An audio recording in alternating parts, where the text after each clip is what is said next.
I love buying beads. Beads are an addiction. They're beautiful and they're tactile. And glass is such an incredible element to work with. It's vibrant and it's happy and it's alive. It has a life to it. My name is Sabrina Frey and I'm a bead mosaic artist.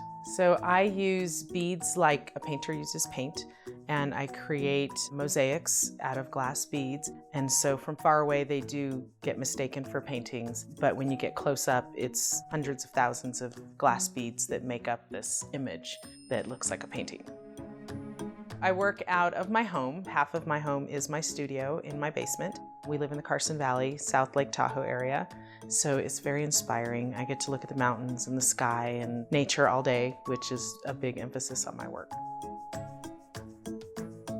There are so many types of beads out there. Translucent beads and transparent beads and silver lined. And the beads that I work with are primarily glass. Sometimes I work with natural stones as well as accent beads, and they're very versatile. I had some beads left over from an attempted jewelry making stint.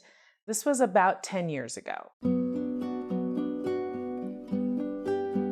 I wanted to do stained glass and I didn't have the money or the space to do it. And so I looked at these beads and things that I had and I thought, oh, well, these are glass.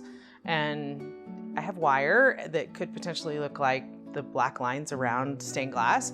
And so I picked up some beads and wire and did my first piece and learned a lot of things not to do, but it was a good concept. And so I started playing with it and experimenting more and more, and then it just grew.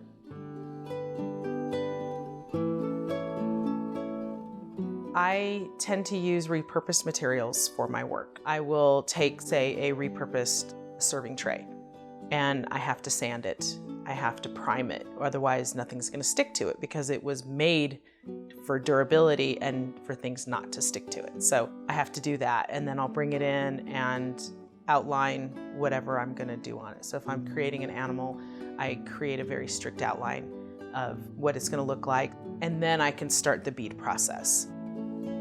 I use very, very pointy, non-magnetic tweezers because a lot of the beads have metals in them, silvers and things, and if you use regular tweezers, they do magnetize and you won't be able to get your beads off of them. I wear them out. About every 6 months I have to get a new set of tweezers because I use them all day long. I think of every bead as a piece of DNA. We all have a different story in our lives that make up the complete image of what people see from afar. But it's all these little pieces of our lives and our DNA that really make up who we are. And it's sometimes hard for people to realize what makes up your story and how the pieces come together, but they see you as a whole. And that's how each one of these beads is. They're all very different, but they're coming together to make one complete image.